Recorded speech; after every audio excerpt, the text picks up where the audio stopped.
Բարև ձեզ հայրենակիցներ, իմ այս մեկնաբանությունը կլինի այն ստուգաբանմամբ, որ հնարավորինս կշրջանցեմ հայաստանյան քաղաքական կացուտաձևը և հարցերին կտամ միայն բժշկագիտական գնահատական, թերևս ցանկացած ոլորտ շաղկապված է գործող իշխանության գործունեությանը և գնահատականները անշուշտ առաջին հերթին ուղղված են հենց իրենց իշխանություններին։ Հայաստանում առողջապահական խնդիրները, որոնք մի կողմից հիվանդների բուժօգնության նպաստի բացակայության, իսկ մյուս կողմից բուժական պրակտիկ գործունեության հմտության բացակայության պատճառն են, հանրապետությունում ստեղծել են համատարած դժգոհության մթնոլորտ, մասնավորապես միջին և միջինից բարձր տարիքային խմբերում, որոնք գտնվում են հիվանդությունների առաջացման առավել ռիսկային կամ որ նույնն է առավել խոցելի գոտում։ Իհարկե հիվանդությունների առաջացման քննարկումը միայն տարիքային դասակարգմամբ հեռու է բավարար լինելուց, սակայն օրգանիզմում տեղի ունեցող կենսաբանական փոփոխությունները ստիպում են հաշվի առնել նաև տարիքային գործոնը։ Հայաստանյան անբարենպաստ քաղաքական մթնոլորտը, սոցիալապես անապահով կենսավիճակը, ինչպես նաև ապագայի նկատմամբ անորոշությունը ստեղծել է աննախադեպ ստրեսային իրավիճակ, որը ոչ միայն նեյրոհոգեկան ձեռքբերող է հիվանդությունների, այլև նեյրոսոմատիկ հիվանդությունների առաջացման սկզբնաղբյուրներն են։ Այլ խոսքով, կենտրոնական ներվային համակարգի գերլարված իրավիճակը իր ազդեցությունը ունի բացառապես բոլոր օրգանների և ամենից առաջ սիրտ-անոթային, ստամոքսահեղիքային, հորմոնալ, ընդհուպ ոսկրամկանային համակարգերի վրա։ Եթե սոցիալապես ապահովված երկրներում, այլ կերպ նվազ ստրեսային երկրներում սիրտ-անոթային համակարգի հիվանդությունների առաջացման տարիքային սահմանները կարող են ընդգրկել 45-ից մինչև 55, իսկ հորմոնալ համակարգի հիվանդությունները 55-ից 65 տարիքային սահմաններում, առավելապես վահանաձև գեղձի հիվանդությունների, շաքարային առաջի կամ երկրորդ տեսակի հիվանդությունների, կանացի սեռական օրգանների, տղամարդկանց շագանակագեղձի, ինչպես նաև բազմաթիվ օնկոլոգիական հիվանդությունների տեսքով, ապա Հայաստանում սոցիալ-տնտեսական և քաղաքական իրավիճակը ազդելով մարդկանց կենսավիճակի վրա, հիվանդությունների առաջացման տարիքային շեմերը դարձրել են ավելի երիտասարդ և այն ներկայումս ունի 35-ից 45 սիրտ-անոթային, 45-ից 55 հորմոնալ ախտանկարագիր, ի տարբերություն ընդունված 45-ից 55 և 55-ից 65 նախկինում բերված շեմերի նկատմամբ։ Իհարկե չեմ բացառում հիվանդություններ, որոնք ի հայտ են գալիս մեկ այլ տարիքային միջակայքում և ինչպես նշեցի, հիվանդությունների առաջացման դասակարգումը ըստ տարիքային առանձնահատկության բավարար չէ, սակայն անչափ կարևոր է ախտականխիչ հետազոտությունները կատարել հետագա բարդություններից խուսափելու համար։ Հիվանդությունները բազմաթիվ են և բազմատեսակ, և իմ այսօրվա մեկնաբանությունը ուղղված չէ հիվանդությունների հայտնաբերման և բուժման մեթոդներին, այլ ուղղված է հայաստանյան առողջապահության գործընթացի կազմակերպմանը, որը անչափ հեռու է բավարար լինելուց։ Իմ այս մեկնաբանությունը վերաբերում է Հայաստանի առողջապահական գործընթացին, հիմնականում վերջերս կառավարության կողմից քննարկված և 2026 թվականի հունվարի 1-ից հավանաբար ուժի մեջ մտնող առողջապահական ապահովագրությանը։ Այսօրվա իմ մեկնաբանությունը մեզ գիտակցաբար շրջանցելու է միջազգայինորեն ընդունված սխալ բուժման հետևանքով բժիշկների համար նախատեսված, սակայն Հայաստանում չգործող փոխհատուցման ապահովագրական հարցերը, առողջապահության նախարարության ոչ արդյունավետ կառուցվածքային խնդիրները, գործնական բուժական կենտրոնների մասնագիտական հագեցվածության թերացումները, ինչպես նաև հանրապետություն ներկրվող դեղամիջոցների վստահագրերին առնչվող հիմնախնդիրներ, թողնելով այդ բոլորը մեկ այլ մեկնաբանության թիրախում։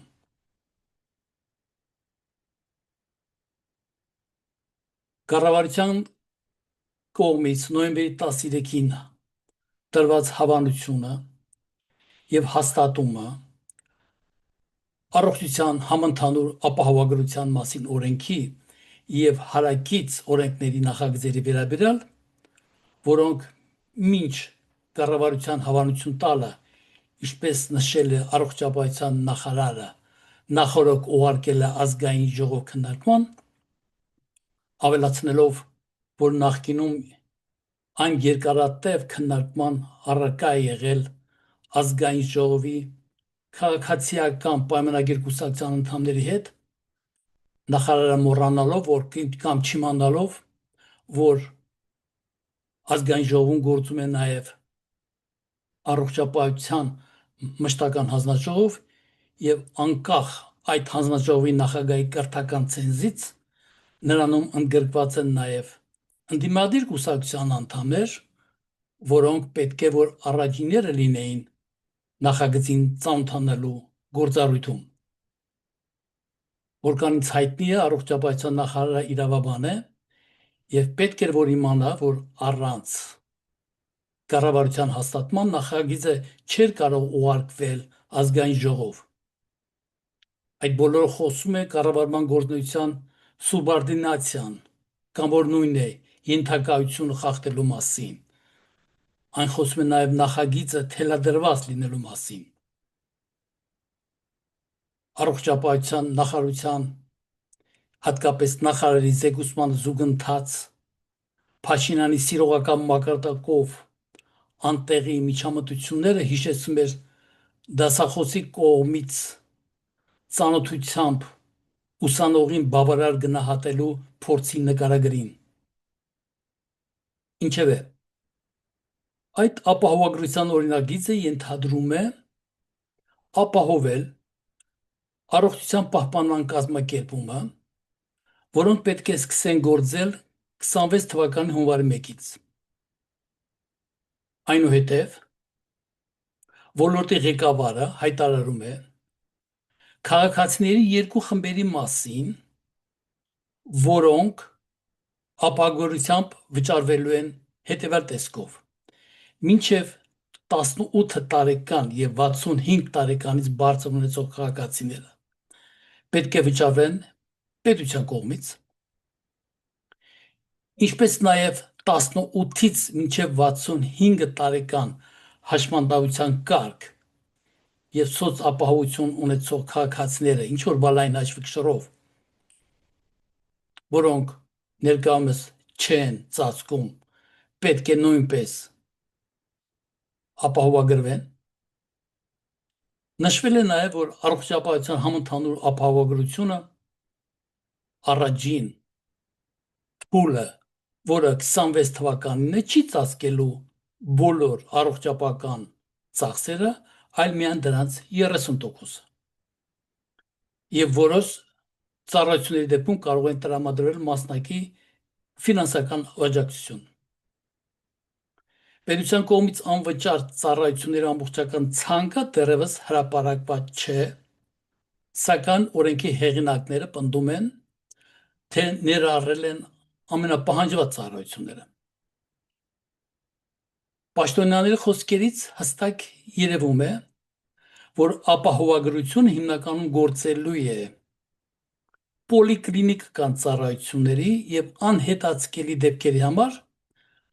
որոնց մեծ մասը ներկայումս արդեն իսկ անվճար է։ Նշվել են նաև մեծ թվով կենսաթակ թոշակառուների մասին, որոնք հաշմանդամության կարգ կամ սոցիալական անապահովության բար չունեն եւ ներկայումս չեն օգտվում անվճար բուժ ծառայություններից, սակայն հաջորդ տարվանից ենթադրվում է նրանց բուժ օգնություն եւ